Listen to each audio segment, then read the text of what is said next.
Olá, bem-vindo você que está fazendo o curso de Terapia Manual Facilitada. Meu nome é Fred Soares e vou apresentar para vocês agora o módulo de cervical. A cervical, ela tem umas características próprias que são vértebras altas e vértebras baixas, existe uma diferenciação. As vértebras altas a gente vai chamar de C1 e C2, seria C1 o Atlas e C2 o Axis. Perceba que o Atlas tem um canal vertebral espesso, onde se encaixa o processo odontoide do Axis. Então esse processo odontoide, ele movimenta por essa região e faz com que a gente promove a rotação da cabeça. Então a rotação da cabeça ela ocorre principalmente nessas regiões, nessa articulação de C1 para C2. Um pouco também ocorre na cervical baixa, mas é bem menos, tá? Então a rotação a princípio a gente vai considerar ocorrendo em C1 e C2. A cervical baixa, C3, C4, C5, C6, C7, ela vai apresentar essa característica, ok? Corpo pequeno, processos finos e compridos e processos transversos pequenos também, onde contém um canal por onde vai passar a artéria vertebral, que a gente vai ver posteriormente. Então, corpos pequenos, processos transversos espinhosos longos, na verdade os transversos curtos, como eu acabei de falar, e os espinhosos longos, em proporção ao tamanho da vértebra. O canal vertebral grande, pois a medula a essa altura é a sua porção mais calibrosa. Então, preste atenção que esse espaço por onde a medula passa, na região cervical, é a região onde vai estar mais grosso essa medula. Então, é o espaço, é a região da coluna onde esse canal vai ser maior proporcionalmente. As facetas articulares, por onde essas vértebras deslizam, na cervical alta estão voltadas no sentido superior e inferior.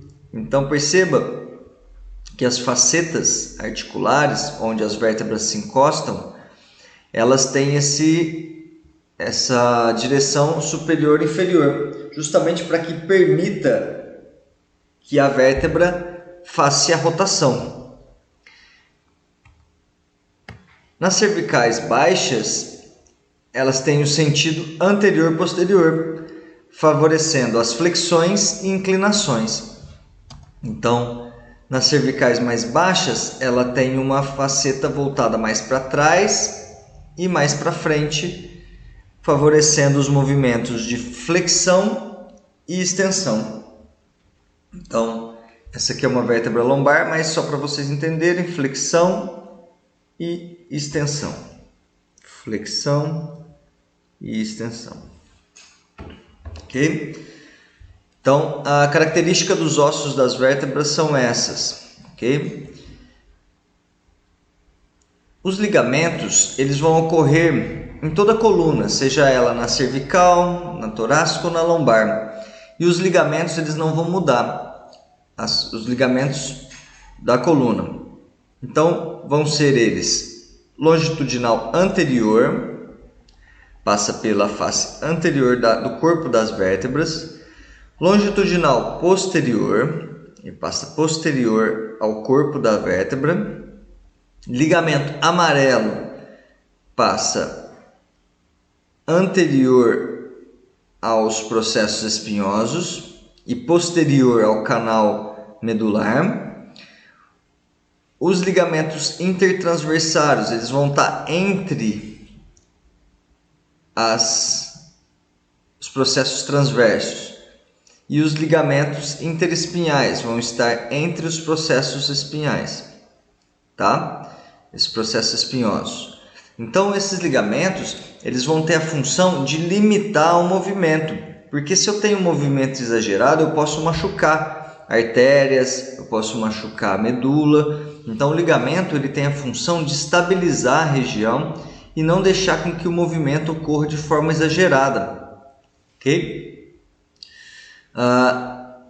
Normalmente as dores elas ocorrem quando o disco ele toca ou perfura o ligamento longitudinal posterior, que é por onde o disco pode sair e gerar sintoma na medula, que está aqui dentro.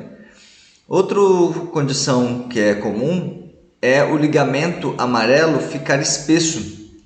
Se esse ligamento se espessa, ele fica mais grosso, ele vai competir espaço com a medula aqui dentro. E isso também pode gerar sintomas, tá? De qualquer forma, a gente vai trabalhar com essas técnicas mais na terapia miofacial. Na terapia miofacial, você vai ter métodos de trabalhar com esses ligamentos. Principais músculos do pescoço e da região cervical. Aqui eu destaquei aqueles que são mais comuns, onde são mais importantes o trabalho. Por exemplo, ECOM, que é o esternocleidomastoide, esse músculo que sai do processo mastoide da cabeça e vai até o externo e clavícula. Por isso que é o esternocleido de clavícula mastoide, que eu pus como abreviação ECOM, tá?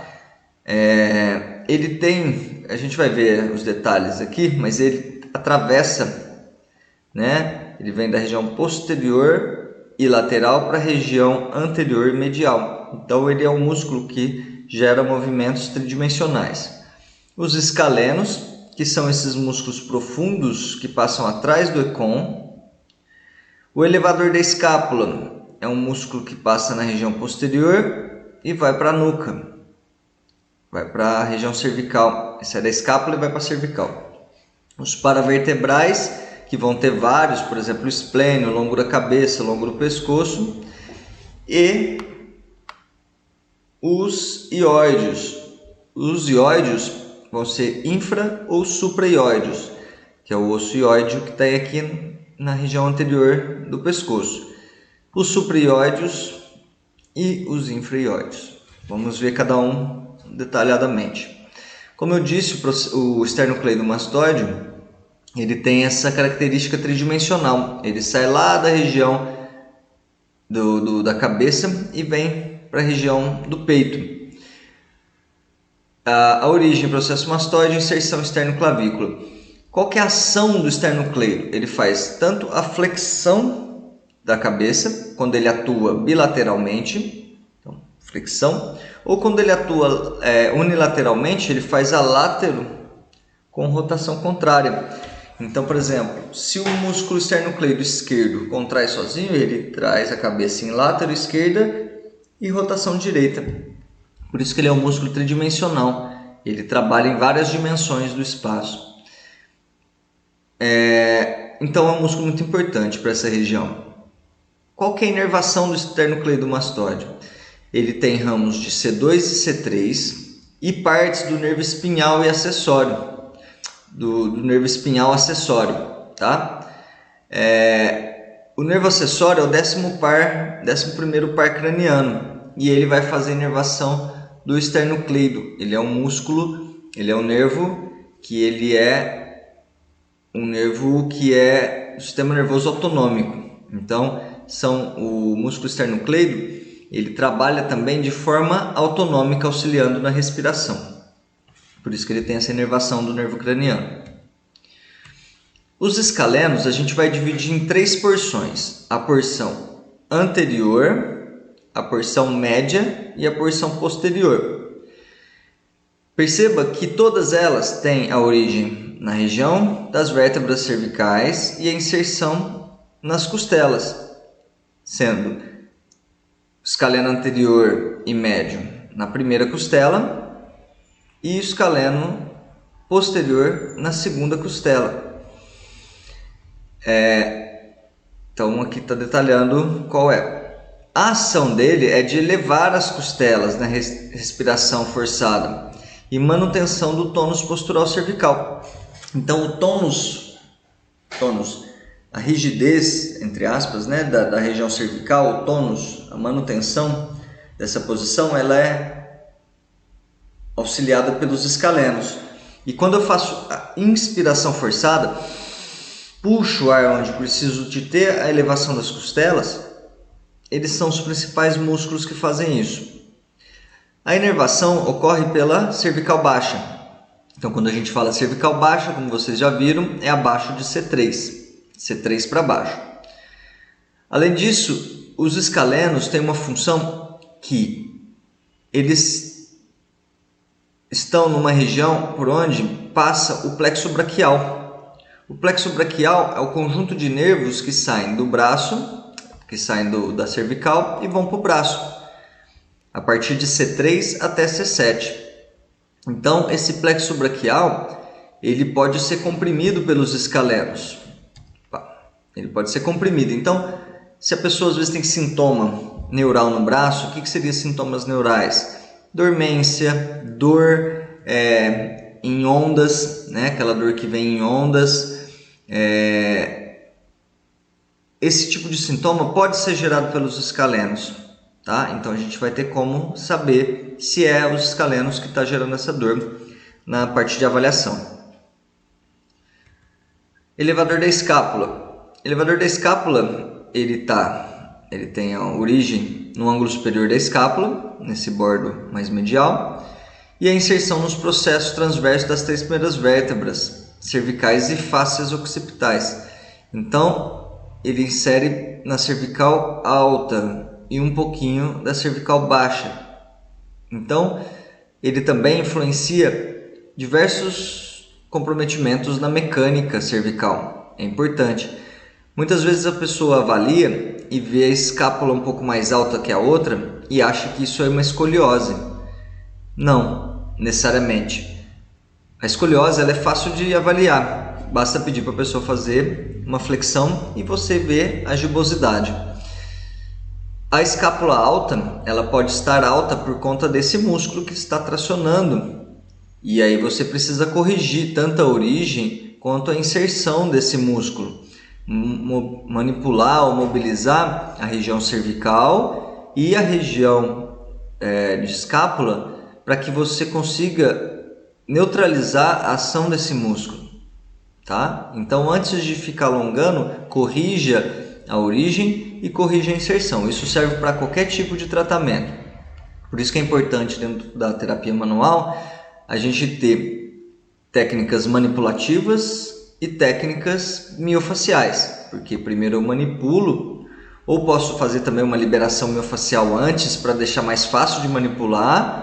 Manipulo e depois trabalho com a fáscia e o músculo já solto, né? Sem interferência de padrões de bloqueio articulares, ok? Não sei se ficou claro, mas tentem pensar sempre nisso. Eu trabalho liberando a articulação e depois eu trabalho o tecido. Mas eu posso trabalhar o tecido para ficar mais fácil liberar a articulação. Aí sim eu libero a articulação e depois trabalho o tecido de forma mais intensa. Os nervos, a inervação deles sai de C3 e C4, ok? Que é aqui de C3 e C4, inervam o elevador da escápula. Paravertebrais. Os paravertebrais têm a função postural como principal função. Então, os músculos que estão na região posterior da coluna, vou mostrar para vocês um. Então, imaginem aqui, né, região cervical, eu vou ter vários músculos que vão fazer essa sustentação contra a gravidade. Então é importante que esses músculos eles estejam funcionando, mas não em ativação extrema, porque se eu tiver em ativação extrema, eu vou gerar retificações, eu vou gerar tensões nesses músculos que podem ser dolorosas. Então, esses músculos eles têm camadas mais superficiais e mais profundas. Por exemplo, esplênios e longos da cabeça e pescoço são mais superficiais e que são os músculos maiores normalmente.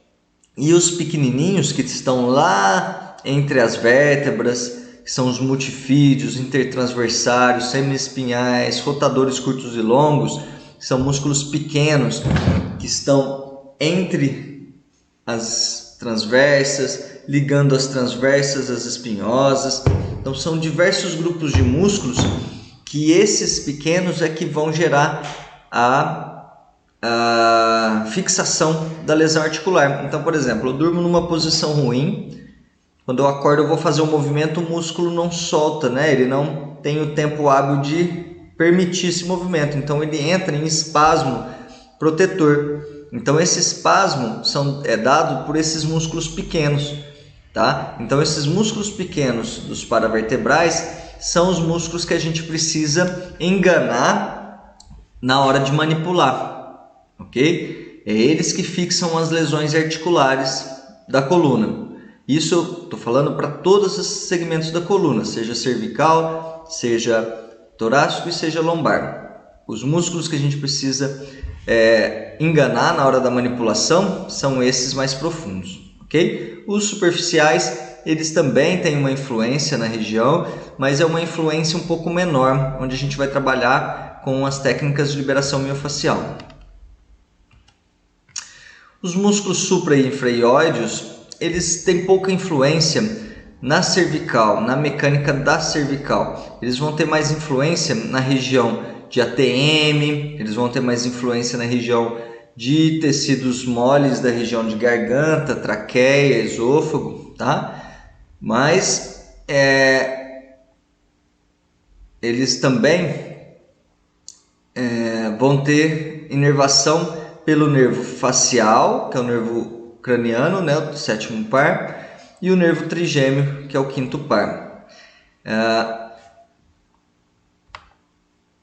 Os infraioides são biomecanicamente conectados à região cervical e clavicular. Então, existem alguns casos em que também é legal você trabalhar esses músculos, principalmente se tiver a clavícula envolvida, né? Essa região clavicular, ou tiver muita restrição nessa região, você consegue palpar, né? E ver se existe restrição também na parte anterior do pescoço.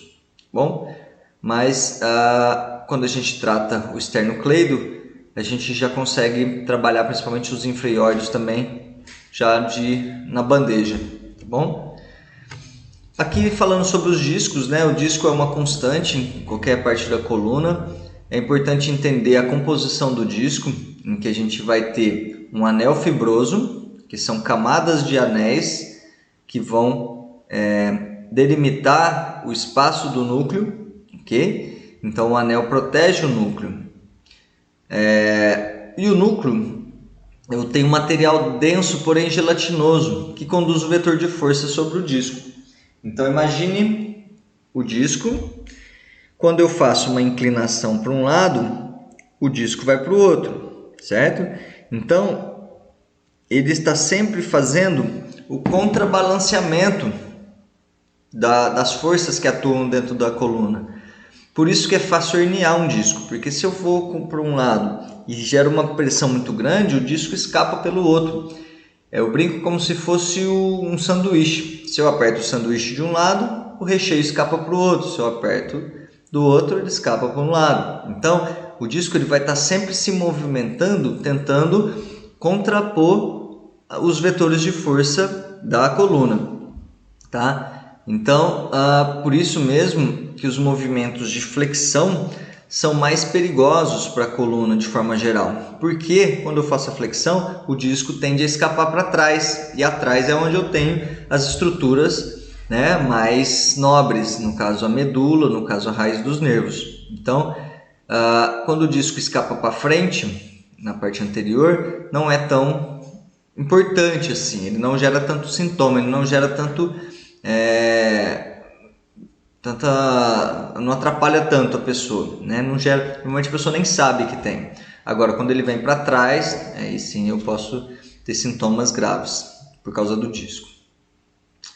A inervação, como qualquer parte da coluna, cada segmento, né? Cada espaço intervertebral, eu vou ter um par de nervos que saem da região da medula e vão inervar as regiões próximas. Então, dermátomos, onde tem áreas de pele, músculos, vísceras, vasos sanguíneos. Então, cada par de nervo que sai, ele tem uma porção de corpo para atingir, para inervar, trazendo a sensibilidade dessa região, todas as informações sensitivas e levando as informações motoras, informações de contração, informações de funcionamento.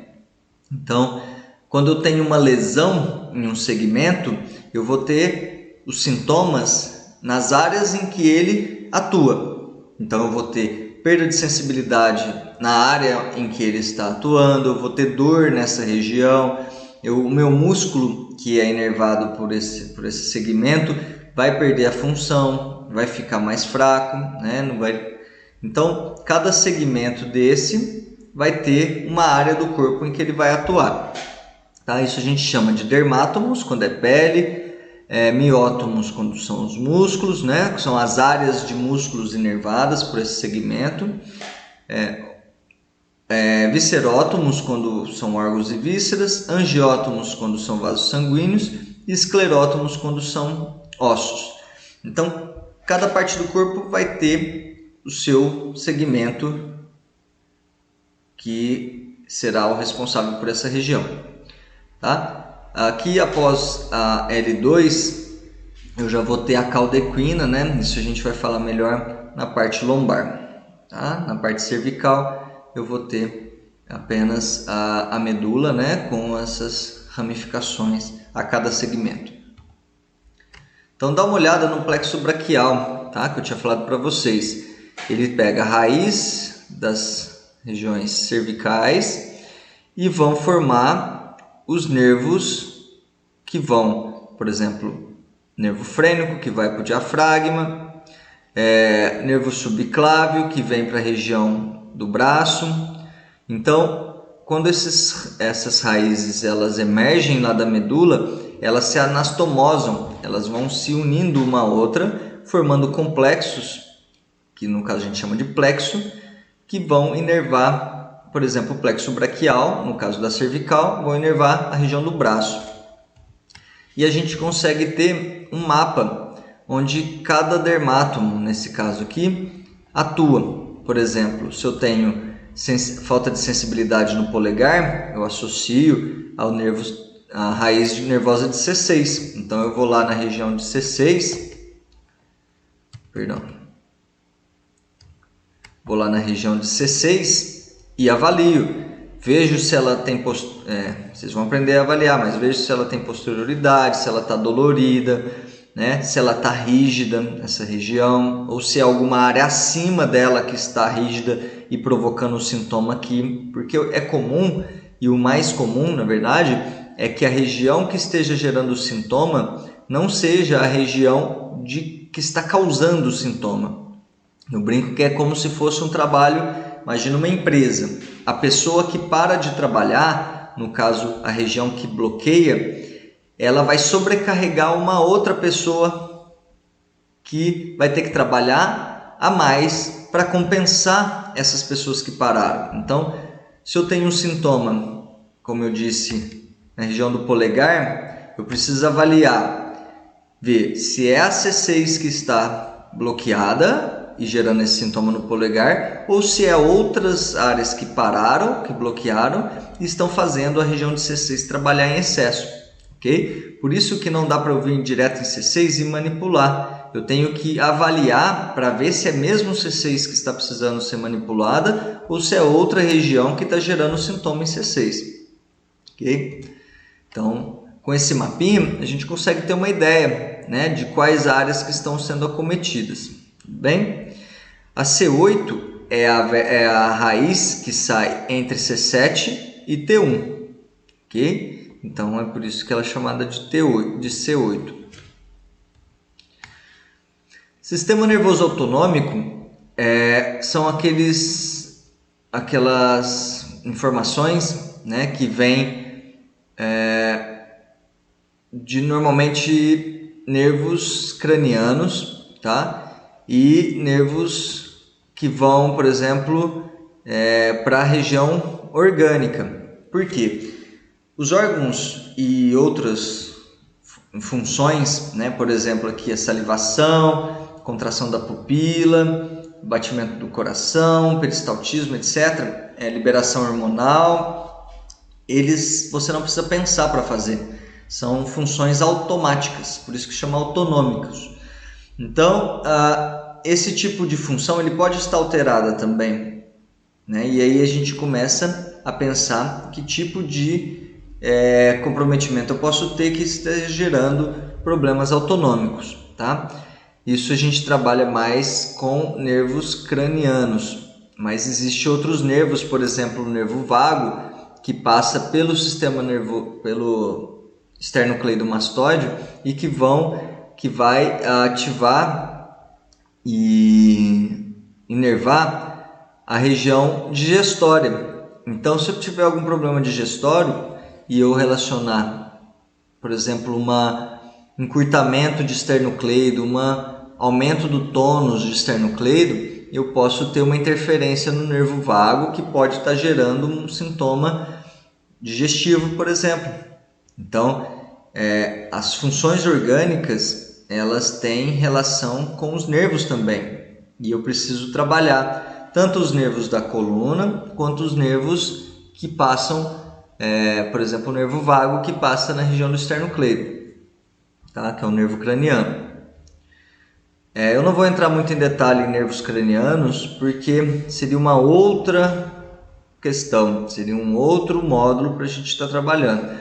Na quiropraxia a gente não vai trabalhar muito com funções orgânicas, mas fica a dica para vocês tentarem relacionar, às vezes, uma rigidez de coluna, uma rigidez muscular com funções orgânicas.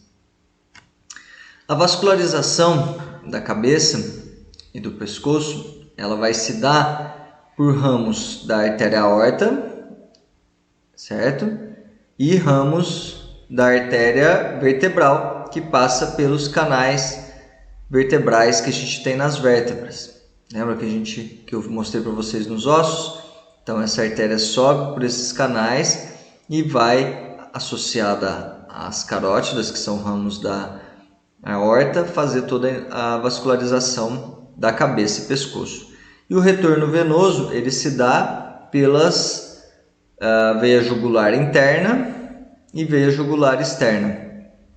Então todo o retorno ele acaba descendo por essas regiões das veias jugulares, ok? Beleza. Então agora a gente vai falar da biomecânica. Entendido a anatomia, vamos para a biomecânica.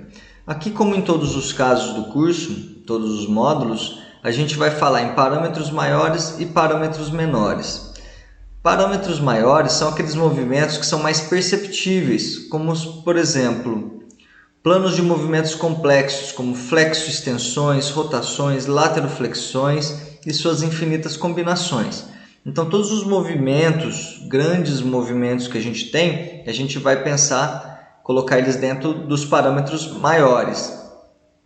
Assim como as patologias provenientes, por exemplo, encurtamentos musculares, artroses, hérnias de disco, são disfunções em parâmetros maiores. Por quê? São realmente condições em que já estão instaladas, né? Elas não são condições funcionais, elas são condições estruturadas, né, que já estão ocorrendo e gerando padrões específicos nos músculos e nos ossos. Os parâmetros maiores, tá, têm uma importância quando olhamos o paciente de uma forma geral, mas não tem grande valor na avaliação usada para o tratamento manipulativo em si. Porque quando a gente vai entrar na parte de manipulação, a gente vai ver os parâmetros menores, são aquelas pequenas ocorrências que vão gerar sintomas, não as consequências que seriam os parâmetros maiores, tá? Então os parâmetros maiores são as adaptações a certos tipos de lesões ou a certos tipos de comportamentos biopsicossociais.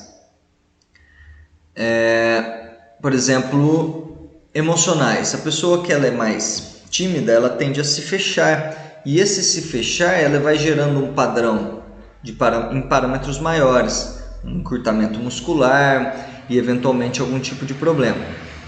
Os parâmetros menores são aqueles que são só percebidos quando fazemos uma palpação direcionada,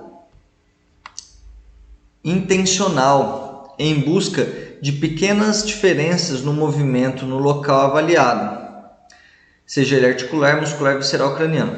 Então, os parâmetros menores vão ser pequenas diferenças que ocorrem em locais específicos. Por exemplo, uma vértebra inclinada, uma vértebra rodada, certo? Então, esses pequenos movimentos vertebrais, os espasmos dos músculos, como eu tinha dito lá, os paravertebrais profundos.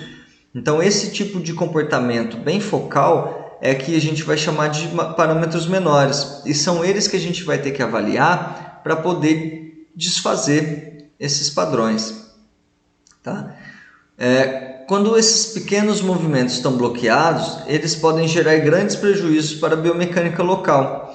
Porém, se descobertos e ajustados de forma correta, vão devolver os pequenos movimentos que, somados, resultam em grandes movimentos ou parâmetros maiores. Então, pequenos movimentos, pequenas alterações somadas, elas podem desencadear alterações em parâmetros maiores. Por isso que é importante trabalhar com os parâmetros menores primeiro, independente do problema que seja. Ok. Parâmetros maiores são grandes movimentos tradicionais, como flexo-tensões, lateralidades, rotações. Porém, em estado patológico e posturologia, conhecemos esses movimentos basicamente através de observações e testes inespecíficos. Então, por exemplo, hipercifose, hiperlordose, escoliose são condições em parâmetros maiores, são curvas que estão ali presentes e que vão gerar adaptações no corpo. Normalmente esses parâmetros maiores a gente consegue corrigir, a gente vai ver mais para frente, através de exercícios. Você não consegue corrigir uma escoliose, uma hiperlordose com manipulação, mas as manipulações elas precisam existir para que todos os parâmetros menores sejam liberados primeiros, para depois a gente corrigir os parâmetros maiores. Então, por exemplo, posturologia. A coluna cervical possui uma curva naturalmente côncava posterior e convexa anterior, chamada lordose, assim como a lombar, né? O aumento dessa curva é hiperlordose e esta hiperlordose está em grandes proporções e por longos períodos predispõe a dores facetárias. Então, por exemplo, uma hiperlordose grande, o aumento dessa curva cervical, um pouquinho um exagero, né? Ele vai aumentar a pressão sobre as facetas, as articulações que estão na parte posterior. Então, o aumento da lordose predispõe a artroses, ok? E a ausência da curva lordótica seria uma retificação, tá? E essa retificação, ela predispõe a problemas discais.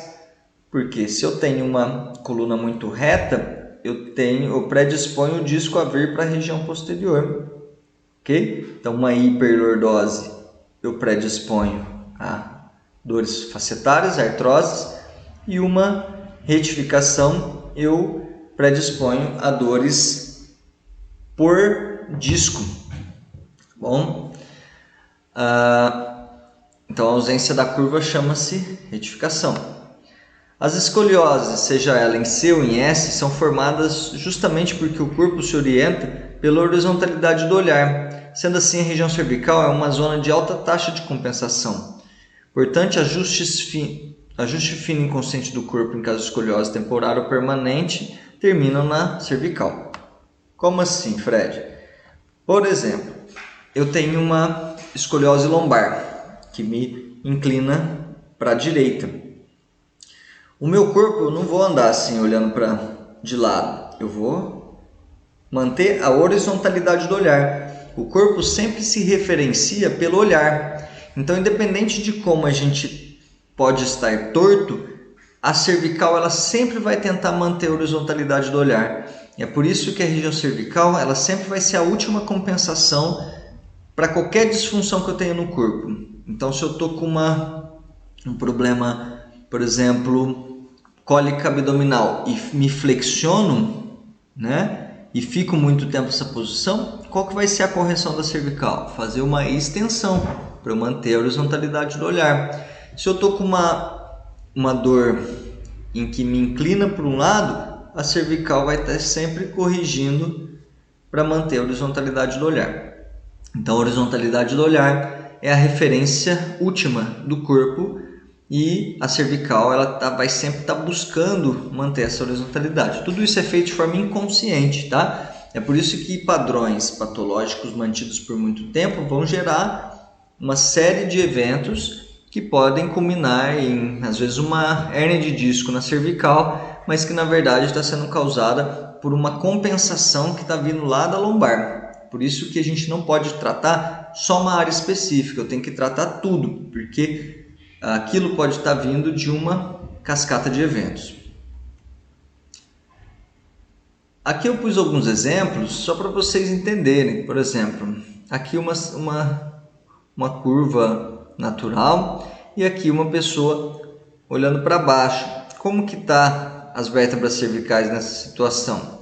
Então, no exemplo X, teremos a cervical em retificação da lordose, quando o olhar se direciona para baixo por longos períodos. Então, a pessoa, por exemplo, fica muito no celular, costureiras, dentistas, etc., que ficam nessa posição muito tempo, elas tendem a gerar uma retificação na cervical. E como a gente viu, a retificação na cervical, ela predispõe a problemas de disco, ok? O aumento da lordose predispõe a problemas facetários de desgaste de articulação e flexões mantidas, repetidas ou com carga, predispõem a problemas discais, ok? Aqui a biomecânica do disco, eu já havia falado um pouco. Então, quando eu tenho uma flexão, o disco vai para trás. Quando eu tenho uma extensão, o disco vai para frente. Se eu tenho uma látero, o disco vai para o lado contrário. Se eu tenho uma látero, o disco vai para o lado contrário. Então, a biomecânica do disco ela é bem simples de entender, não tem segredo. E é sempre importante explicar isso para o paciente. Eu sempre falo da questão do sanduíche. Se eu aperto o sanduíche de um lado, o recheio vai para o outro. Se eu aperto o sanduíche de um lado, o recheio vai para o outro. Então, é só imaginar que o disco vai para o lado contrário ao movimento que eu estou fazendo, ok? Isso é bem simples e, se tiver dúvida, vocês me comentem aí, tá bom?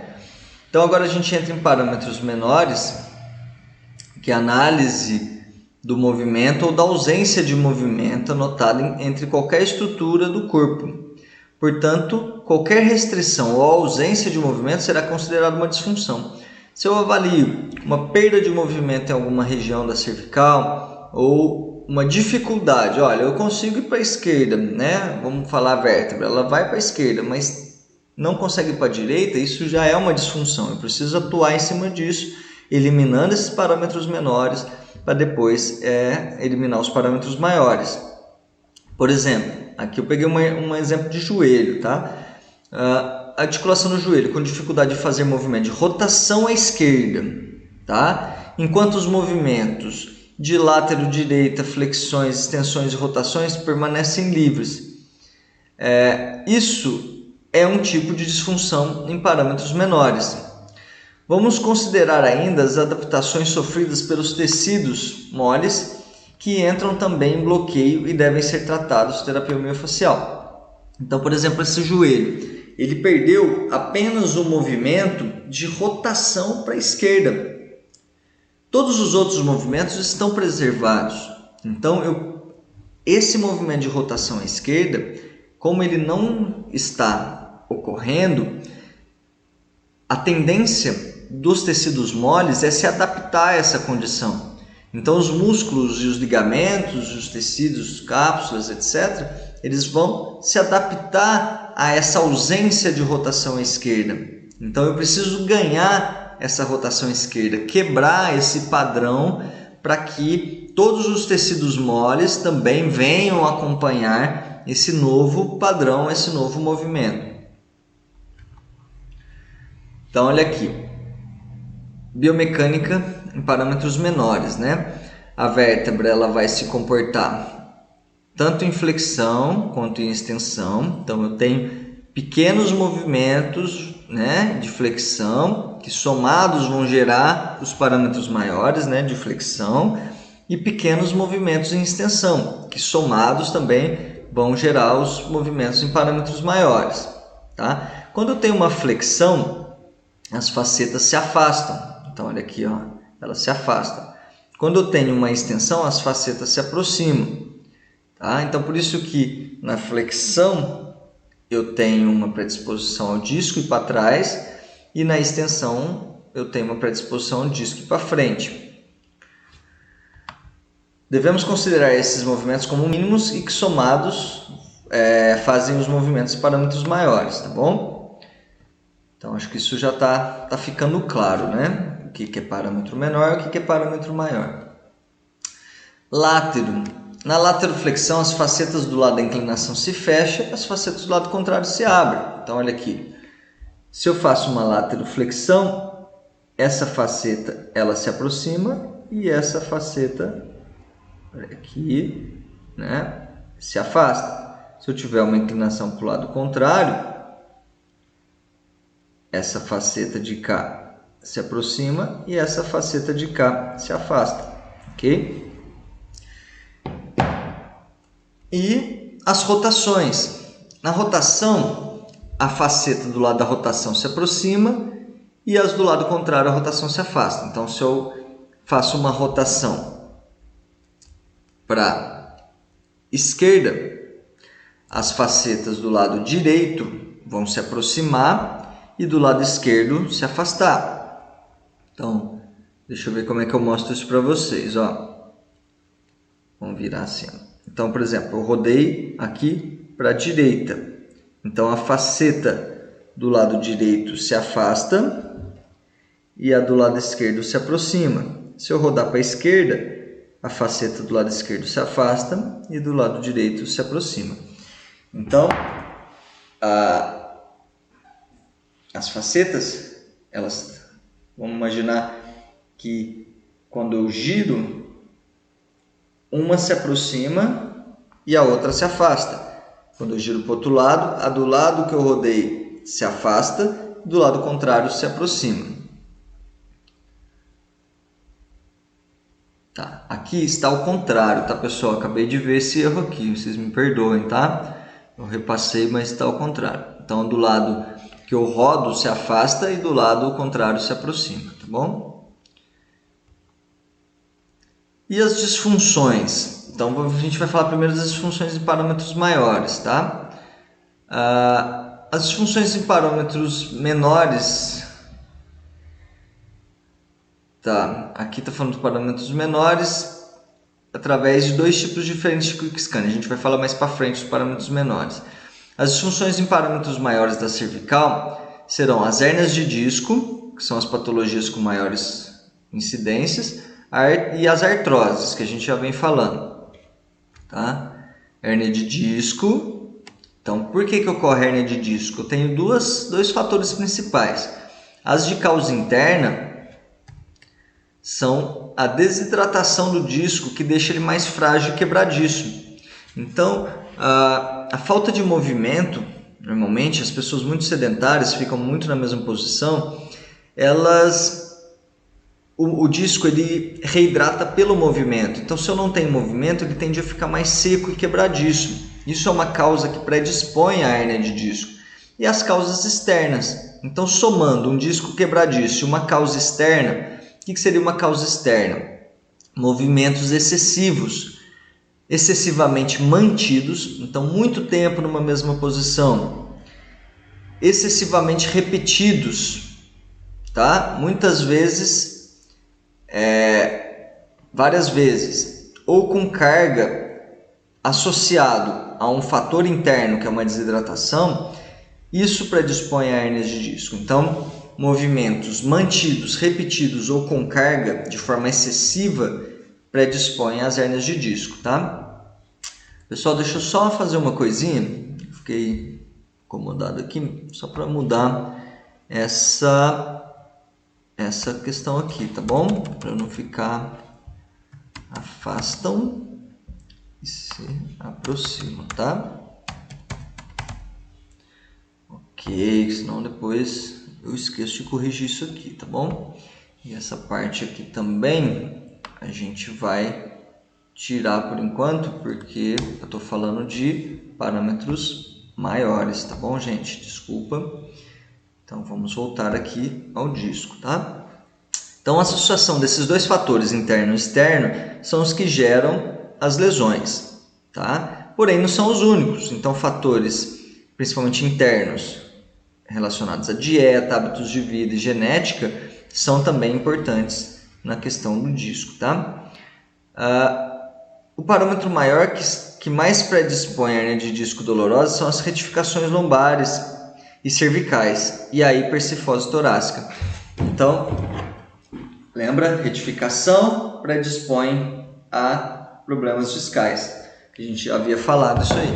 Bom, no caso da cervical e lombar. Nas torácicas é a hipercifose. Porém, nas torácicas é bem difícil você ter hérnia de disco, muito raro. Então, olha aqui um disco onde o anel fibroso se rompeu e permitiu a passagem do núcleo pulposo. Então, esse núcleo, ele é gelatinoso, ele vai percorrendo, ele vai forçando passagem pelas camadas de anéis, né, até sair, até herniar e pode inclusive romper o ligamento, né? No caso aqui provavelmente é o ligamento longitudinal posterior, que é ricamente nervado e provoca muita dor. Isso aqui seria uma herniação. Isso aqui seria uma protusão, onde o conteúdo do núcleo pulposo simplesmente força a passagem, ele está forçando, ainda não herniou, tá? Mas está no caminho disso. Desculpa, certo? Então ele vai forçando passagem, ele pode simplesmente protuir, então ele empurra a parede, deixando ela mais proeminente. Também pode gerar sintoma isso, porque os nervos e os tecidos já estão aqui, medula, etc. Ou ele pode herniar mesmo, tá? Segunda condição, disfunção em parâmetros maiores, são as artroses. Então, é uma condição em que a pressão sobre as facetas articulares, que são as articulações da coluna, a longo prazo provocam deformação hipertrófica, que gera como consequência os chamados osteofitos ou bicos de papagaio. Imagine, pessoal, uma pressão constante da articulação sobre a outra. Os ossos, apesar de serem duros, eles não são tão duros, eles têm uma certa deformação. Então, o atrito constante da articulação, ele vai fazendo com que essa região, eu falo para o paciente que é igual você pegar dois sabão e esfregar um no outro, ele vai criando uma borda. Essa borda, essas pontas que vão surgindo, que são chamadas de osteofitos ou bicos de papagaio. Então, quando uma pressão está excessiva sobre a articulação, ele vai se deformando, gerando uma hipertrofia, porque o corpo entende que aquela região está precisando de mais estrutura, porque está tendo muita carga. Então o corpo vai mandando mais células ósseas e isso vai hipertrofiando, vai aumentando o volume, e esse aumento de volume gera os bicos de papagaio que podem incomodar a raiz do nervo também, tá bom? Gerando dores irradiadas ou dores locais simplesmente, tá? Então, hérnia de disco e artrose são as principais condições aí de disfunções em parâmetros maiores, tá? Parâmetros maiores. Disfunções em parâmetros menores, tá? Aqui a gente vai entrar em combinações de padrões que a gente viu na biomecânica. Então, na biomecânica a gente viu que a vértebra ela se comporta ou em flexão extensão, látero esquerda-direita e rotação esquerda-direita. Porém, no corpo, as coisas não são tão detalhadas assim. A vértebra ela não vai ficar só em flexão, né? Ela vai combinar esses padrões quando ela entra em disfunção, que seria uma disfunção em parâmetros menores? Quando a vértebra se bloqueia em uma posição. Então, por exemplo, um bloqueio em FRS. O que quer dizer? Que a vértebra ela está presa em flexão, rotação e inclinação, tanto à direita quanto à esquerda. Então, a vértebra, uma FRS direita, é porque ela está presa em flexão, então ela vai para frente, flexão, tá? Tudo parâmetros menores, tá? Pouquinho, flexão, depois inclinação à direita e rotação à direita, certo? Isso seria uma FRS direita, então ela vai para frente, inclina à direita e roda à direita. Então a vértebra ela está presa numa FRS direita, ok? FRS esquerda, ela está em flexão, inclinação à esquerda e rotação à esquerda. Então ela está presa numa FRS esquerda. Calma que a gente já vai ver como é que avalia isso, tá bom? Eu vou passar primeiro só as disfunções, como essa vértebra pode estar posicionada. ERS, também a gente vai ter direita e esquerda. Na ERS eu vou ter uma extensão combinada com uma látero e rotação também, mesma coisa. Então, eu vou ter numa ERS esquerda uma extensão, inclinação, ERS direita, extensão, inclinação direita e rotação direita. Então, a vértebra ela vai para trás, inclina para a direita e roda para a direita. Então, como se fosse isso. Tá? Mas lá na vértebra só naquele pedacinho, só naquele segmento.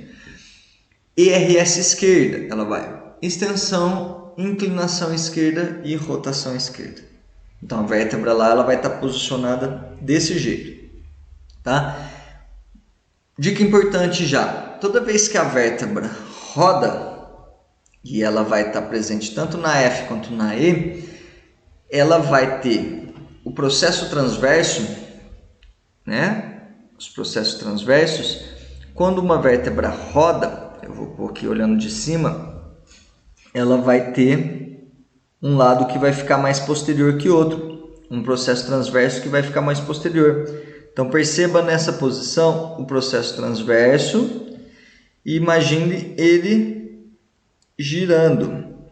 Tá vendo que quando eu giro para a esquerda, nesse caso aqui, ó, o processo transverso esquerdo ficou mais posterior do que o processo transverso direito.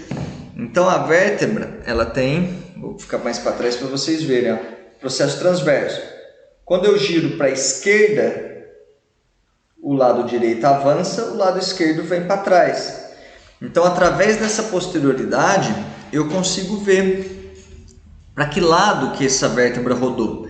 E depois, pedindo movimentos, eu vou ver se ela está em flexão ou extensão. Então, é muito simples avaliar. Vejo a posterioridade e vejo se ela está em flexão ou extensão. Tá? Teria ainda uma outra disfunção, que é a NSR. A NSR, a gente vai ver na avaliação, que ela é uma situação em que a vértebra ela está rodada, inclinada, mas ela não está nem em flexão nem em extensão, ela está neutra. E aí é uma condição adaptativa. Quando a vértebra está neutra, é sinal que há algo ou em cima ou embaixo que provoca essa adaptação nela. Portanto, a NSR a gente não vai tratar. A gente vai buscar abaixo ou acima FRS ou ERS que estão provocando essa compensação em NSR. Ok? Pode parecer um pouco confuso, mas tente entender que a NSR a gente não atua. A gente vai ver como que acha essa NSR também, tá bom? Ela pode gerar dor, tá? Essa NSR, mas não é ela que está gerando o problema, tá bom? Ela entra numa posição escoliótica, tá? A NSR, ela vai provocar escoliose, porque a escoliose é uma compensação, né? Então, se eu tenho uma NSR, ela vai estar provocando uma escoliose no local, uma posição escoliótica. Não que eu vou ter uma gibosidade necessariamente, mas ela tem uma posição escoliótica, tá? Ela é uma adaptação, por isso que é uma posição escoliótica. Então, avaliação em parâmetros maiores, tá? Quando a gente fala de parâmetros maiores, a gente está falando de grandes curvas, de grandes compensações, né? Grandes padrões no corpo. Então, na avaliação de parâmetros maiores, em qualquer caso, a avaliação é a primeira impressão, é a avaliação observacional, por exemplo, do comportamento da marcha, se a pessoa está claudicando. Eu vou palpar os locais para ver se existe rigidez em grandes grupos, tá? Eu vou também fazer relatos do paciente, por exemplo, sinais e sintomas. Então, eu vou perguntar se ele está com dor, eu vou perguntar qual que é a característica dessa dor, se ele tem algum tipo de posição que aumente ou posição que diminua essa dor, ok? Então, a avaliação geral, ela vai levar em conta isso.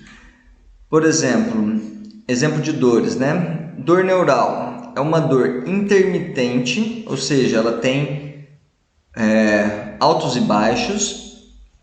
Ela também pode ser constante, irradiadas em salvas. Então, por exemplo, é uma dor constante que dá irradiações, certo? Normalmente em salvas, que são ondas profundas, né? Então, uma dor funda pode gerar parestesia ou paresia. Parestesia, dormência, paresia, perda de força, e normalmente gera hiperreflexia. Então, se eu for pegar o reflexo das articulações envolvidas, eu vou ter um padrão de hiperreflexia.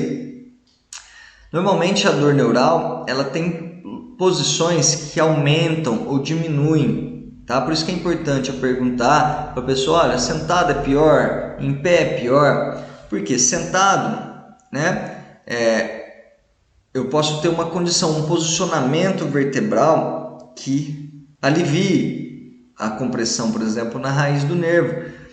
Em pé eu posso ter outra, tá? Se de manhã ela tem mais dor, né? Por exemplo, de manhã o disco ele está mais desidratado, então a dor matutina ela tem característica, ela indica, né, problemas relacionados a disco, principalmente em dores irradiadas, tá bom? Então a avaliação ela tem que ter elementos que façam você entender o contexto dessa dor, se foi após um esforço, se ela tem melhora em alguma posição ou piora em alguma posição, se essa dor é irradiada, se essa dor é referida. O que quer dizer? Dor irradiada é aquela que corre, a dor referida é aquela que abrange uma área só. Enfim, se a dor é em queimação, no caso uma dor ligamentar, ela vai ser uma dor em queimação, tá? Acontece muito na região torácica, aquela queimação no meio das costas, a pessoa que fica muito tempo sentada. Enfim, essa questão de dores eu vou falar mais em outras situações, porque a gente vai ter que pegar caso a caso. É um pouco complexo isso, a gente colocar tudo em um grande padrão, tá bom? Mas a princípio, dor em queimação ligamentar, dor em salvas neural e músculo tendíneo são dores mais causadas à palpação ou ao movimento. Então, quando eu palpo uma região comparativa e ela é muito dolorida, o músculo, provavelmente esse problema está sendo causado no músculo, tá? A dor neural, ela não costuma doer a palpação, tá? Então eu palpo, não tem diferença de um lado para o outro, ela dói mais ao movimento, aí a pessoa relata aquela dor. Mas quando eu palpo a região onde dói, ela não tem diferença, né? Então isso é uma forma importante de diferenciar uma dor muscular e uma dor neural. Como é que eu trato o músculo? Eu tenho que tratar a origem e inserção desse músculo. Da onde ele sai? Da onde ele vai? Então eu trato a origem e inserção, as articulações e depois trato o próprio músculo, tá? E a dor ligamentar e neural também eu trato avaliando as regiões próximas e aonde está doendo, tá? Verificando os pequenos parâmetros primeiro. Aqui é um tipo de avaliação em grandes parâmetros. Isso é muito legal fazer, porque é uma forma de você mostrar para a pessoa de imediato que aquilo que você fez teve resultado. Porque muitas vezes a gente trata e a dor ela diminui um pouco, mas às vezes a pessoa ainda fica com dor. Mas o mais importante para a gente que trabalha com articulação é mostrar para a pessoa que o movimento melhorou. Então, se o movimento ele está melhor, provavelmente ela vai ter melhora do sintoma. Então eu peço para fazer estrela de Mann. Como que é a estrela de Mann? Eu faço extensão, pergunto se aumenta a dor. Flexão, pergunto se aumenta a dor. Rotação esquerda, rotação direita. Inclinação esquerda, inclinação direita. E anoto isso.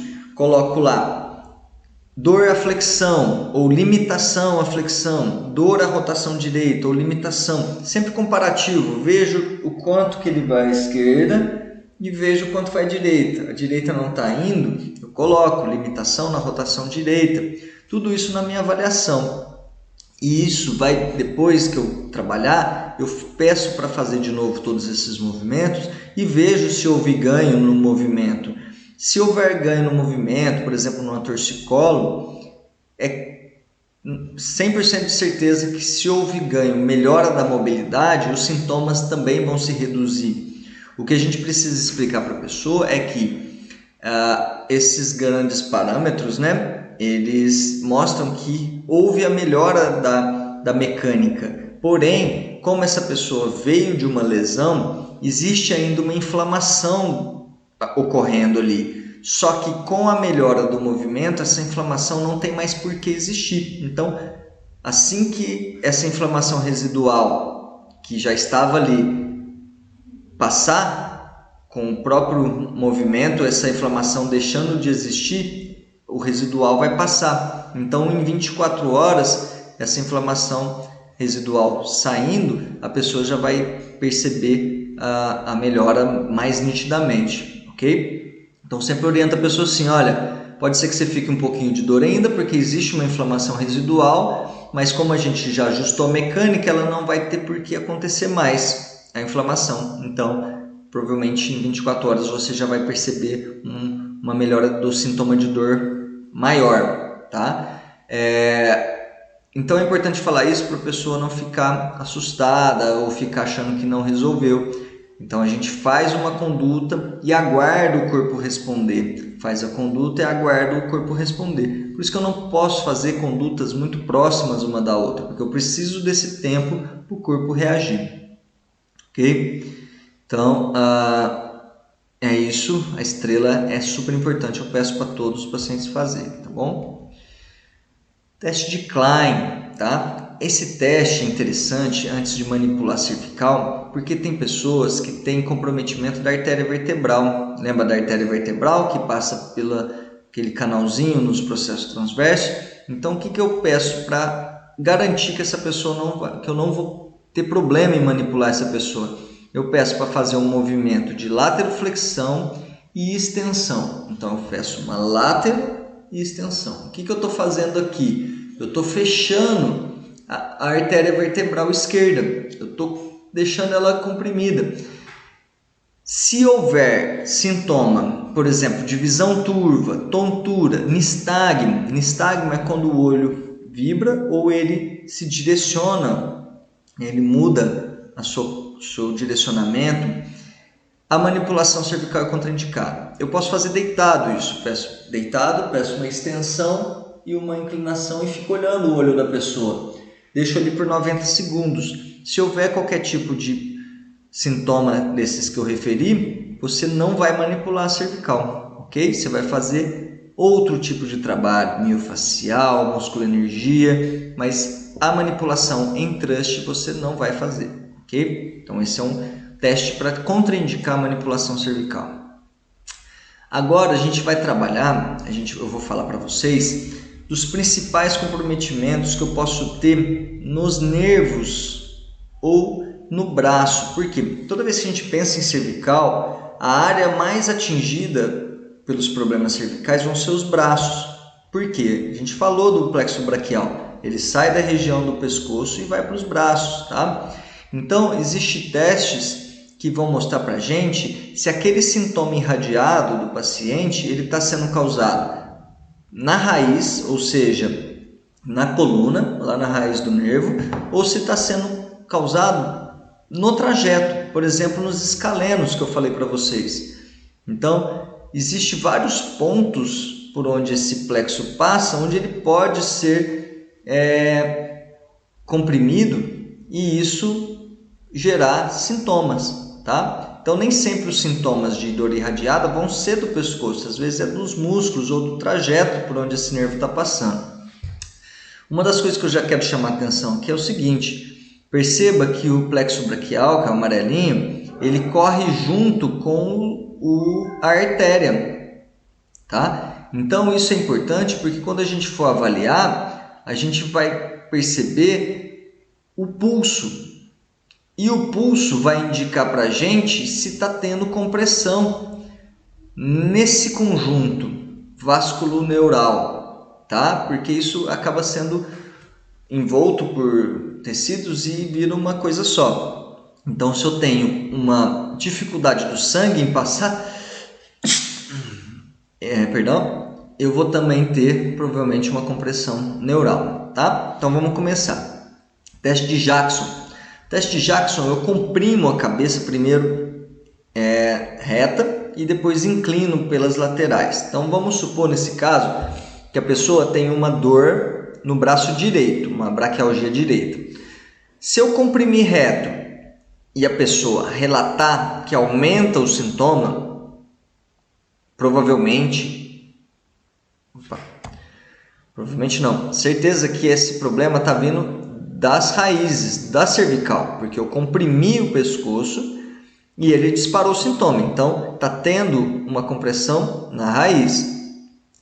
Quando eu inclino a cabeça para o lado do sintoma e comprimo e aumenta o sintoma, muito provavelmente essa pessoa ou tem uma hérnia de disco, que está herniada à direita, porque quando eu aperto, eu comprimo essa hérnia, eu estou esmagando essa hérnia, e esmagando essa hérnia, ela vai também esmagar o nervo e gerar dor, tá? Porque olha aqui, ó.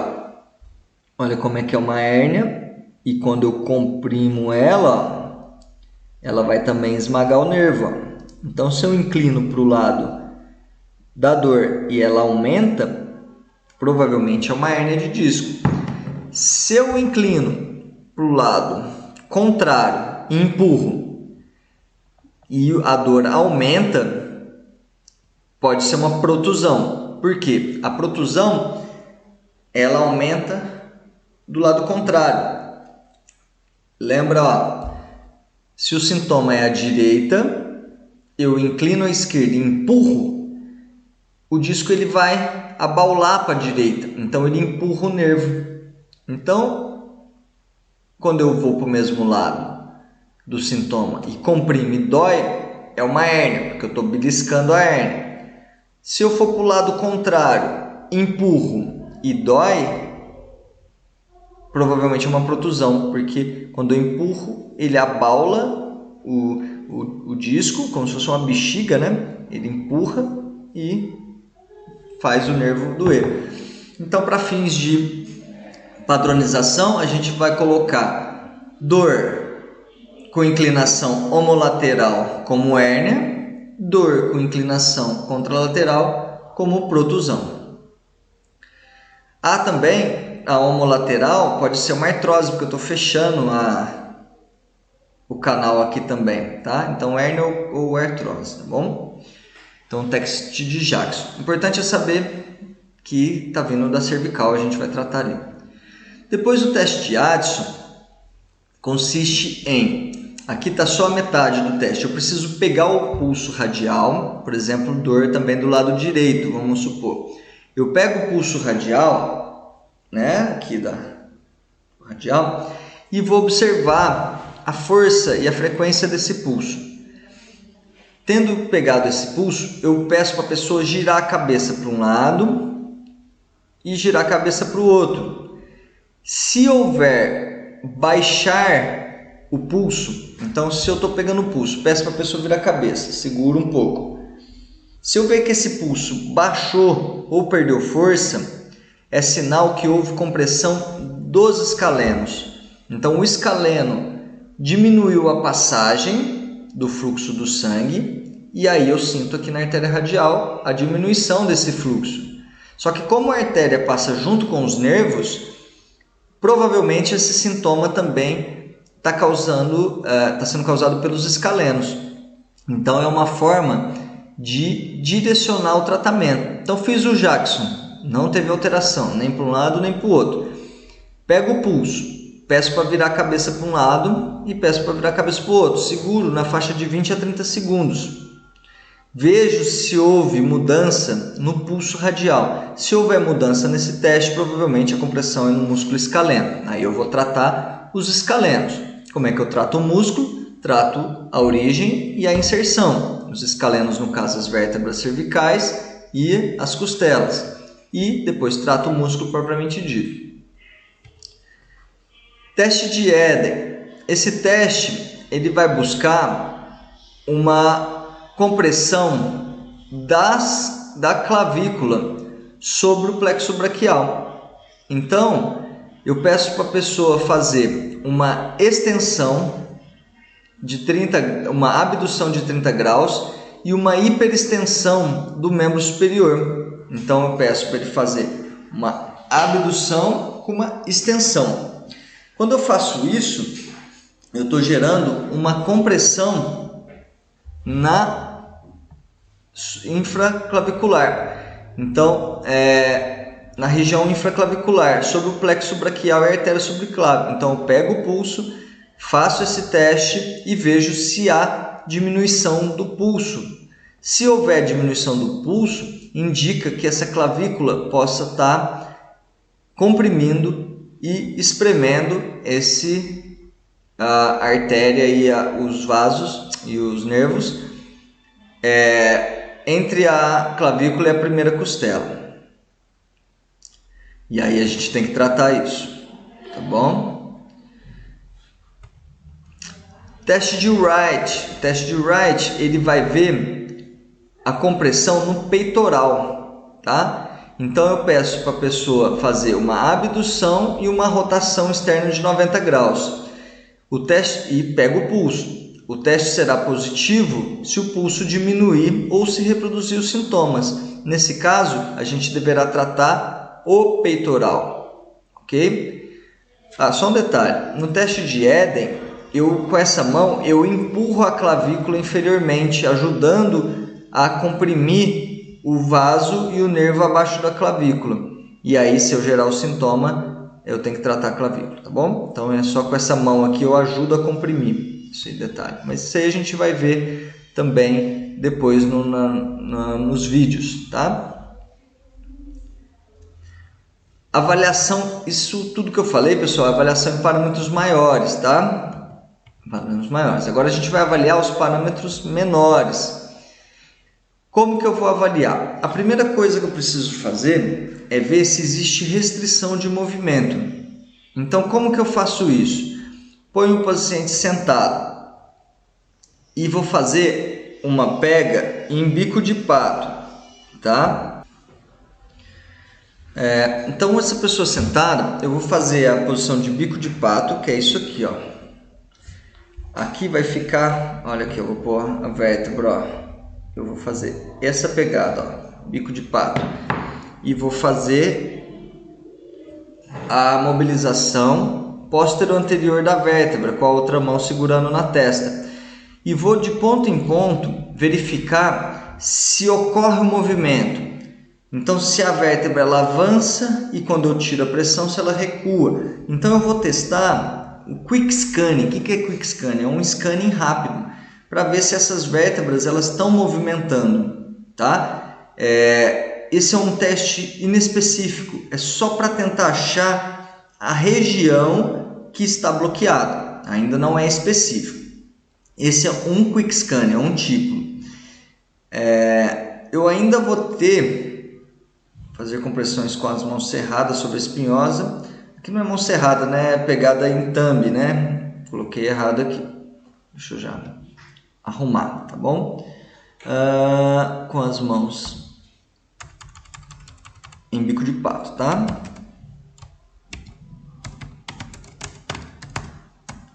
Em bico de pato sobre as espinhosas ou grupos acervilhados, o cotovelo deve ser perpendicular, né? Ele tem que estar posicionado na linha que eu quero trabalhar. Aqui no caso, tá vendo? Ó, ele direciona para onde eu quero gerar o movimento e avaliar se há algum tipo de rigidez, tá? Teste inespecífico.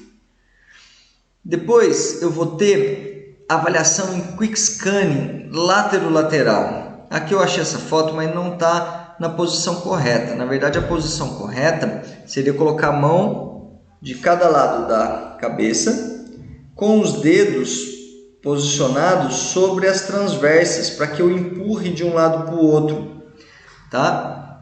Então o terapeuta posicionado na cabeceira da maca com as mãos relaxadas e as polpas digitais dos 3 dedos intermediários irá posicionar na transversa das vértebras que será avaliada. E o movimento látero-lateral, ele vai verificar se há algum tipo de rigidez. Então imagine aqui, eu vou fazer mais ou menos, né? Mas no caso seria a mão para cima, né? Que a pessoa deitada na cabeceira, né? Eu estaria com a mão aqui, certo? Mas que eu vou fazer só para vocês entenderem, ó. Eu vou empurrar cada segmento de um lado para o outro, buscando rigidez, ok? Então essa rigidez vai indicar para mim que aquela região deverá ser tratada. Essa avaliação de quick scanning lateral é que vai me indicar como que está posicionada a vértebra, se é em FRS ou se é em IRS. Primeiro vamos ver as FRS e IRS, eu vou explicando como é que a gente acha nessa avaliação látero-lateral. Então, Freire, na avaliação de quick scanning látero-lateral, será uma FRS esquerda, lado bloqueado da esquerda para a direita, vice-versa na FRS direita. Então, o lado bloqueado vai estar da esquerda para a direita. Então, vamos supor que eu estou avaliando a látero-lateral. Se eu empurrar da esquerda para a direita e tiver mais difícil do que da direita para a esquerda, então quer dizer, aquele segmento está bloqueado quando eu empurro da esquerda para a direita. Então, nesse caso, eu vou ter uma eu posso ter uma FRS direita. Por quê? Na FRS, ela não inclina para a esquerda, ela só inclina para a direita, uma FRS direita. Então pensa assim, ó, se eu tenho uma vértebra que está em flexão, em inclinação direita, certo? Quando eu empurro ela da esquerda para a direita, ela não vai, porque ela está presa ali, ó. Ela está presa em inclinação direita. Então quando eu empurro ela do lado de cá, da esquerda para a direita, ela não vai, certo? Mas também pode ser uma ERS direita. Por quê? Porque quando a ERS direita também vai estar bloqueada desse lado, certo? Então qualquer lesão à direita, seja FRS ou RS, não vai permitir o movimento da esquerda para a direita, porque ela está inclinada à direita, ela está presa aqui. Então, quando eu tento empurrar desse lado, em que ela teria que fazer esse movimento de inclinação à esquerda, ela não faz, tá? Então, quando eu empurro da esquerda para a direita, eu já sei, quando eu empurro da esquerda para a direita e ela não movimenta, eu já sei que é uma lesão à direita. E ao contrário também, se eu empurrar da direita para a esquerda e esse movimento não ocorrer, eu não ter a mobilidade, eu já sei que é uma lesão à esquerda. seja uma F ou uma E. Ainda não sei se é uma F ou uma E. Eu só sei que tem uma lesão do lado esquerdo. Como que eu sei se é uma F ou uma E? Eu vou fazer uma flexão com o pescoço da pessoa. Então, eu estou lá avaliando, tá? Vi que tem uma restrição, por exemplo, da esquerda para a direita. Então, esse movimento não faz. Eu vou fazer uma flexão e vou empurrar de novo.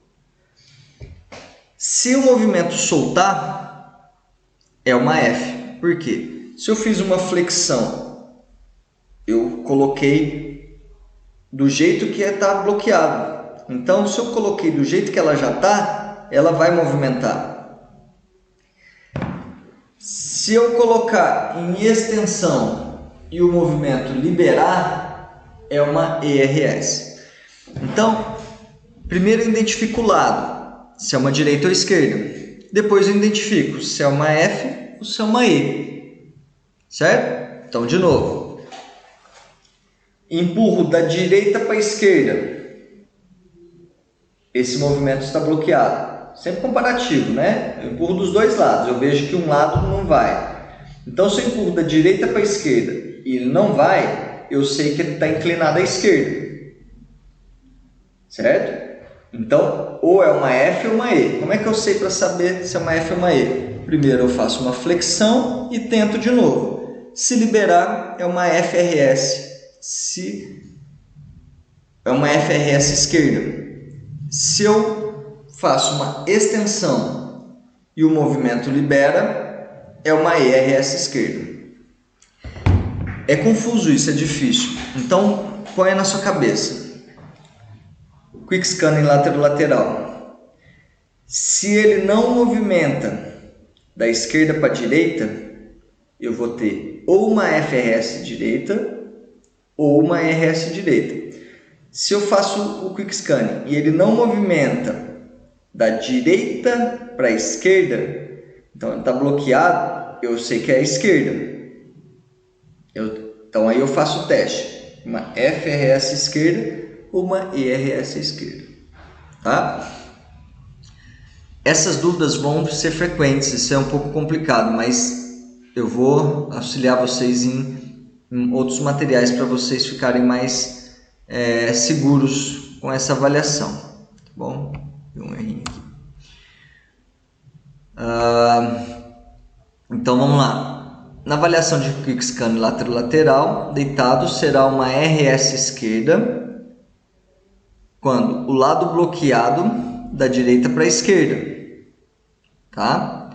Vice-versa, uma RS direita, que aí o lado bloqueado vai estar da esquerda para a direita. Tá? Quando eu empurro da esquerda para a direita, ele não deixa numa FRS direita. E o movimento se solta na extensão. Então, quando eu faço a extensão, o movimento volta. Então, aí eu vejo que é uma extensão. Bom? Essa parte da posterioridade é o seguinte. Vamos supor que eu faça a flexão e o movimento continua travado. Eu faço a extensão, o movimento continua travado. É uma N. Então, nesse ponto, eu não vou desbloquear. Eu vou procurar acima e abaixo para ver se tem alguma coisa acontecendo. Tá? A N a gente não manipula. Quando eu não tenho a liberação, nem na F, nem na flexão, nem na extensão, eu vou ter uma NSR. Qual que é o quadro clínico de uma FRS?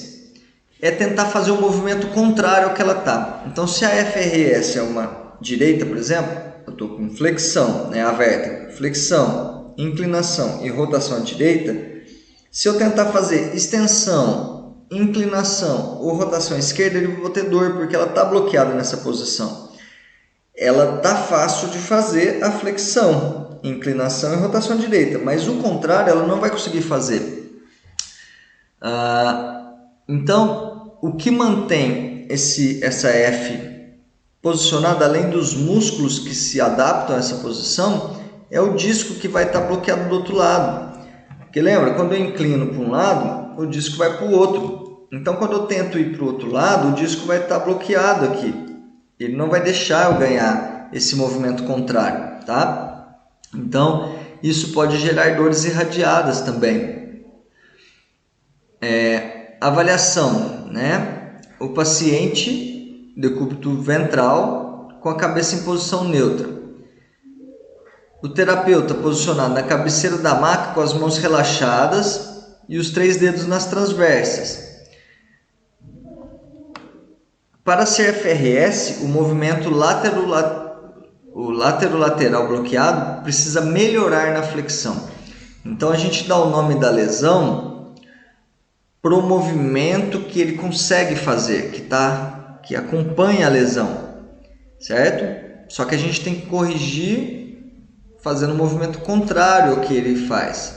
Então, se eu estou numa FRS direita, eu tenho que ganhar extensão, rotação e inclinação à esquerda. Então, a minha manipulação ela vai trazer para o lado que ele não consegue fazer.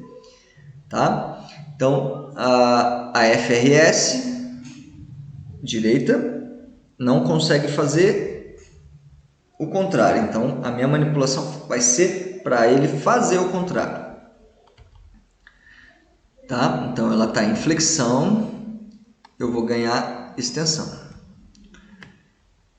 A ERS, ela está em extensão. Então, vamos pôr um exemplo. ERS esquerda, ela está em extensão, inclinação e rotação esquerda. Então, o que ela não consegue fazer? Flexão, rotação e inclinação à direita. Então, é exatamente isso que eu vou fazer na manipulação. Eu vou pegar uma ERS e vou manipular ela para ganhar a flexão, rotação, inclinação à direita. Certo? E na avaliação de uma ERS esquerda, por exemplo, eu vou verificar uma dificuldade em empurrar da direita para a esquerda, porque ela vai estar presa aqui, quando eu empurro ela não abre, ela não inclina para o outro lado. E ao mesmo tempo, ela vai estar mais fácil, ela vai soltar quando eu ponho em extensão. Porque quando eu ponho em extensão, ela fica acomodada na posição que ela já está. E aí o movimento libera. Tá? Então, é interessante isso porque quando a gente vai diagnosticar um tipo de comportamento vertebral, a gente tem que identificar o que ele não faz e depois o que ele faz, para saber se é uma F ou uma E. Então, primeiro eu identifico qual lado que ele não vai, depois eu identifico qual lado que ele solta. Porque se eu sei qual lado que ele solta, se é em F ou em E, eu sei o que eu preciso ganhar depois. Tá? Então, isso é prática, tá? E depois de um tempo isso entra na sua cabeça rapidinho. Extensão. A N é quando você não conserta, ela não solta o movimento nem na F e nem na E, tá? Então aí é uma N, eu não vou mexer ali.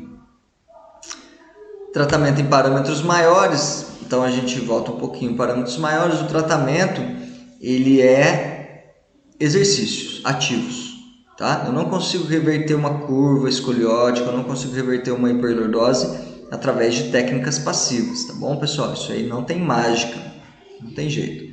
Por isso que tem que associar técnicas passivas com técnicas ativas.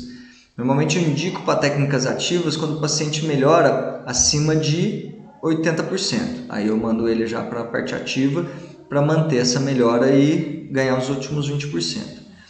E o tratamento em parâmetros menores, que vão ser as manipulações. Primeiro a gente vai ajustar os tecidos articulares e depois os tecidos musculares, tá? Os tecidos moles. Porém, a gente pode liberar um pouco do muscular para ficar mais fácil trabalhar o articular. Aí trato o articular, depois venho liberar os tecidos musculares de novo, tá? Os tratamentos se dará por meio de técnicas diretas ou indiretas, tá? As diretas são aquelas que a gente atua direto no local e as indiretas é aquelas que a gente usa alavancas para tratar. Aqui está falando que o ajuste dos tecidos moles deve ser feito antes da manipulação articular, mas como eu disse, dessa forma fica mais fácil, né? Mas como eu disse, a gente pode fazer antes e depois também, tá? Os musculares eu gosto de fazer antes para ficar mais fácil manipular e depois para acabar de tratar. Ajuste em manipulação de FRS. Então, lembrando, para eu trabalhar, para ajustar uma FRS, eu vou ter que ganhar uma E contrária. Então, se eu ter uma FRS direita, eu vou ter que ganhar uma E esquerda. Eu vou ter que fazer o movimento para extensão, tá? Então, paciente decúbito ventral, terapeuta sentado na cabeceira de frente para a cabeça do paciente, colocação das mãos. Então, se eu estou com uma F direita e eu não consigo fazer uma extensão, eu tenho que posicionar meu dedo acima, porque como a vértebra está inclinada para a direita, eu vou precisar inclinar ela para a esquerda, tá? Isso numa FRS direita. Então, eu tenho uma flexão, inclinação e rotação para a direita. Então, agora eu vou ter que ganhar uma extensão, inclinação e rotação para a esquerda. Então, o meu dedo, a minha mão, ela vai se posicionar. Então, vamos imaginar aqui, ó, é uma FRS direita, tá? Então, a minha mão, eu vou ter que posicionar para jogar ela em inclinação esquerda. Então, minha manipulação vai ser em extensão, inclinação esquerda. Então, o meu dedo ele vai ter que estar posicionado na vértebra acima da lesão, para que quando eu empurre, eu consiga ganhar essa inclinação esquerda. Tá? Então, a mão do lado da lesão, que é contrária à posterioridade, então, o lado que está posterior é o lado para onde eu girei. No caso de uma FRS direita, é o lado direito. Então, minha mão tem que ser colocada do lado contrário, né? Que contrário à posterioridade, que no caso aqui da F direita vai ser do lado esquerdo. O apoio indexial logo acima da lesão. O apoio indexial, pessoal, é o apoio da articulação metacarpofalangiana. Ela vai estar posicionada acima da lesão, porque eu quero fechar essa região. Então, quando eu seguro a cabeça do meu paciente, essa parte vai estar na parte acima da lesão, porque eu quero empurrar, e quando eu empurrar, eu vou trazer ela em látero esquerda, tá? Logo acima da lesão, levando em consideração a redução dos tecidos, porque quando eu ponho acima, quando eu vou reduzir, que eu vou preparar a manipulação, eu tenho que reduzir essa força e depois fazer a manipulação. Então, esse arrasto de tecido eu tenho que considerar, trazendo a mão lá de cima e encurtando essa distância para fechar a inclinação que está aberta. A alavanca será feita em lateroflexão homolateral, a lesão, e rotação contralateral com um pouco de extensão. Então, eu vou inclinar para o lado que eu quero fechar, mas eu vou girar um pouquinho para o lado que ele já está girado, porque a flexão direita, eu tenho uma FRS direita, ela está girada para a direita. Na hora de corrigir, eu vou jogar uma látero esquerda, mas manter a rotação direita. Porque na manipulação eu sempre tenho que ter um parâmetro a favor da lesão. Então, eu falei para vocês que na FRS direita, eu estou em flexão, inclinação e rotação direita. Para eu corrigir, eu vou fazer uma extensão, inclinação esquerda, só que a rotação eu mantenho para a direita. Eu tenho um parâmetro a favor. Coloco uma mão acima, né? E vou fechar essa região. Vou ganhar inclinação esquerda com extensão. E essa manipulação que vai ocorrer, tá?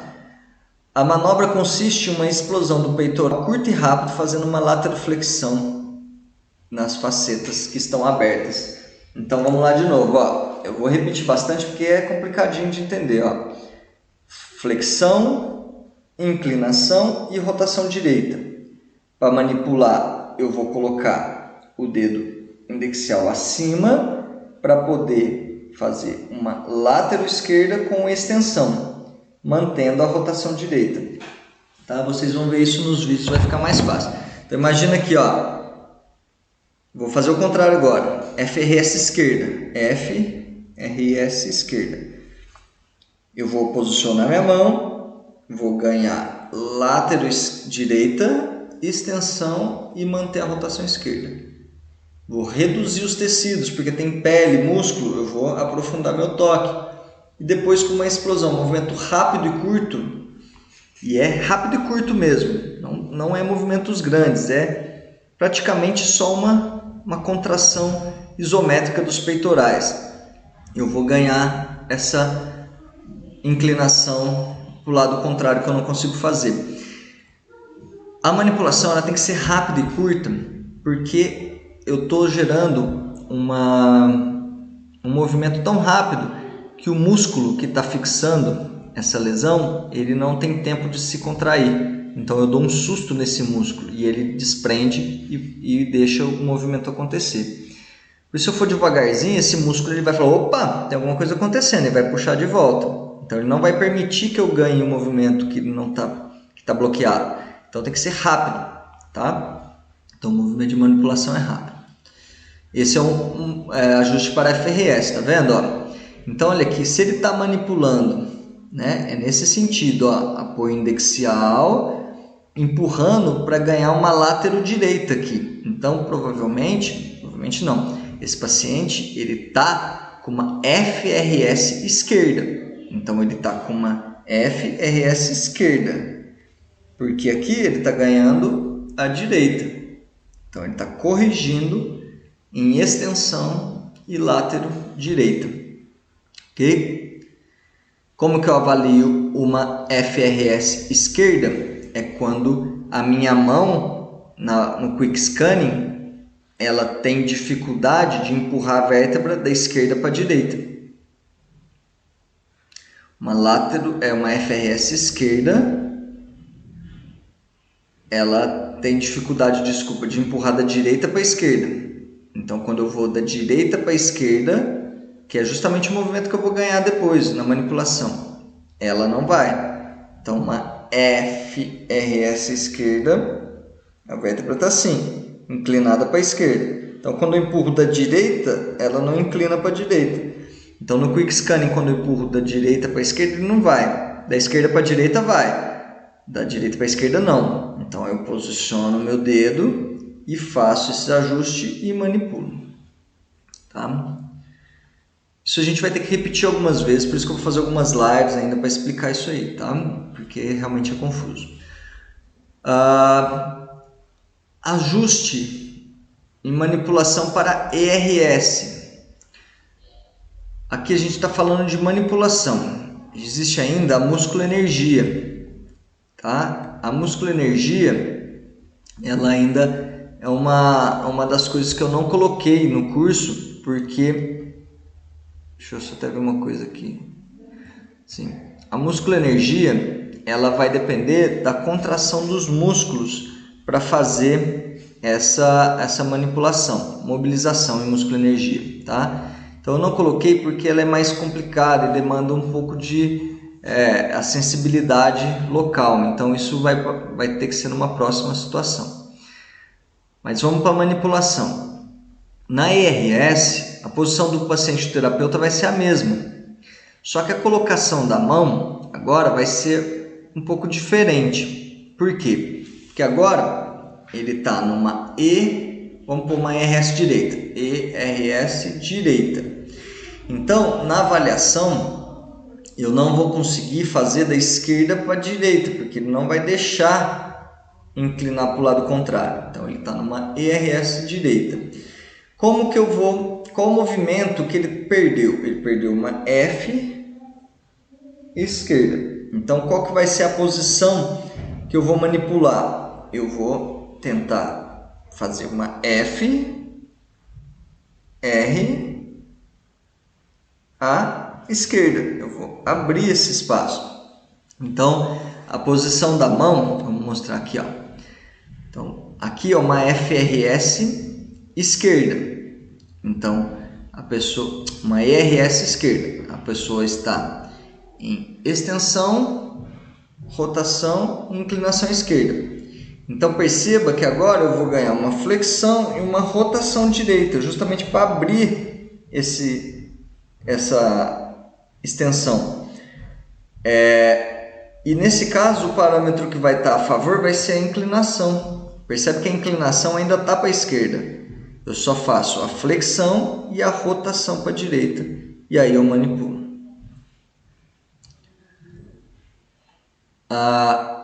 Existe mobilização em 8 ao infinito que eu gosto de fazer antes de manipular. Por quê? Com a mobilização eu já vou quebrando um pouco o padrão daqueles tecidos e depois na hora de manipular eu consigo manipular melhor. Tá? Então essa mobilização de 8 ao infinito ela prepara a articulação para manipulação. Vou só voltar aqui de novo. Uma ERS esquerda seria uma ERS esquerda. O que eu faço?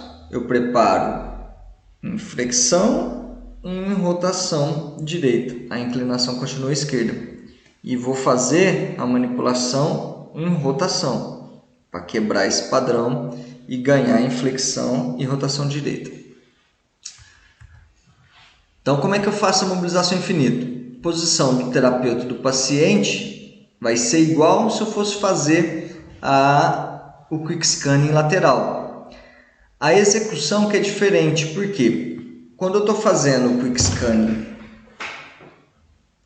avaliando o movimento, eu estou só tocando e vendo se ele inclina para um lado e inclina para o outro, tá? Quando eu empurro aqui, ele faz isso. Quando eu empurro aqui, ele faz isso. Então, eu avalio, aqui está indo, aqui não, né? Então, aí eu faço a flexão, a extensão para saber se é uma F direita ou uma F direita ou esquerda ou uma E direita ou esquerda. Na tração, no infinito, eu vou tracionar a cabeça desse paciente e fazer movimentos em infinito. Então, o movimento da mão é assim, eu traciono e depois faço esse movimento, para que quando eu traciono, eu abro um pouco a articulação e o movimento de infinito vai fazer com que as articulações elas se abram e se movimentem também. E isso vai favorecer depois quando eu for manipular a região específica, tá? Então ela leva em conta um movimento contínuo tridimensional, que vai flexão, extensão, láteros e rotações para todos os lados.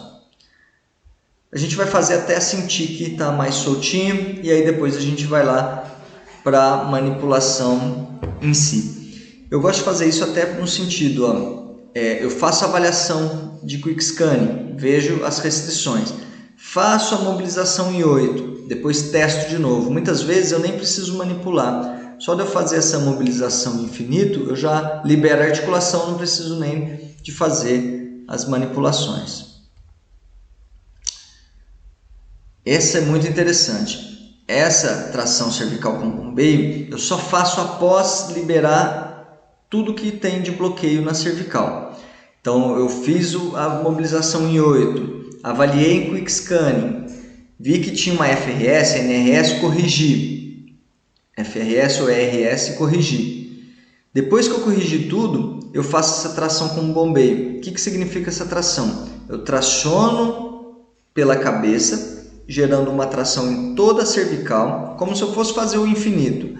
Só que agora eu faço a tração o suficiente para ver a tensão vindo até os pés. Então eu vou tracionando até ver o pé mexer. O que eu fiz isso? Eu gerei uma tensão em todo o corpo da pessoa, em todo o comprimento do corpo. E vou fazer, depois que eu dei essa tensão, vou fazer movimentos de vai e vem, sem deixar soltar de novo essa folga, tá? Eu vou manter a tração e lá nessa tração eu vou fazer movimentos de vai e vem num ritmo constante. Esse movimento em tração constante, ele permite que as fáscias vão se deslizando e as articulações vão se soltando. Então é um tipo de trabalho muito interessante para se fazer pós-manipulação. Existe só um detalhe, você antes de fazer isso, você testa, puxa e vê se a pessoa tem dor. Não doeu? Solta. Vê se dói quando solta, porque muitas vezes dói quando solta, principalmente quando é disco. Você traciona o disco, ele reidrata, quando você solta ele está inchado ali, você vai gerar dor. Então traciona e depois solta. Não doeu? Aí você traciona de novo e faz esse bombeamento em ritmo constante. Faz pelo menos 1 minuto disso, tá? Porque é cansativo para o terapeuta também. 1 minutinho já é o suficiente para manter esses tecidos soltos e as articulações liberadas. Então, mais ou menos isso. Porém, a pegada ela é um pouco mais para baixo, tá? O pisiforme ele fica na altura do processo mastoide aqui. Tem nos vídeos aí, vocês procuram. Ok? Pessoal, é complicado. Eu vou passar algumas lives ainda. A gente vai falar dessas ERS, FRS. Mas tentem seguir o que foi falado, tá? Como que você avalia? Então, de novo, se eu tenho restrição da direita para a esquerda, não vai, então da esquerda para a direita vai, da direita para a esquerda não vai, eu sei que ela está presa à esquerda. Faço uma F, liberou, FRS esquerda. Faço uma E, liberou, o impulsionamento da direita para a esquerda é uma ERS esquerda. Se for uma FRS esquerda, eu corrijo fechando a direita. Se for uma ERS esquerda, eu corrijo abrindo a esquerda, tá? E vice-versa para o outro lado, tá bom? Fico no aguardo de dúvidas de vocês. Grande abraço e até a próxima.